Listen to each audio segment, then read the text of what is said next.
यहाँ भी जाना है, देव की वसुदेव के यहाँ भी पुत्र बनना है। पहले से ही 4 मम्मी पापा है हमारे, अभी 2 मम्मी पापा और कैसे बनाऊं, 6 माता पिता। तब ठाकुर जी विचरण कर रहे थे, तभी एक खम्भ में मणि, उस मणि में ठाकुर जी ने अपना प्रतिबिंब देखा।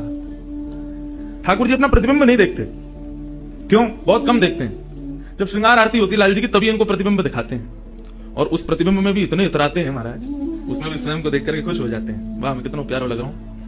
अपना प्रतिबिंब ठाकुर जी इसलिए नहीं देखते क्योंकि स्वयं ठाकुर जी मोहित हो जाते हैं खुद ही पर। जैसे ही ठाकुर जी ने स्वयं का प्रतिबिंब देखा, प्रतिबिंब देख के आगे बढ़े, लेकिन ठाकुर जी मन में विचार करने लगे, मुझे सबके स्वभाव प्रिय है, लेकिन अपना यदि देखूं तो अपना प्रतिबिंब बहुत प्रिय है। जब स्वयं को देखता हूं प्रतिबिंब में, तो ऐसा लगता है कि मानो जो सबको मोहित कर रहा है, वो स्वयं को जब देखे तो खुद भी मोहित हो रहा है, क्योंकि प्रतिबिंब कभी झूठ नहीं बोलता। प्रतिबिंब का ये स्वभाव, आप जैसे हो वैसा आपको दिखाता है।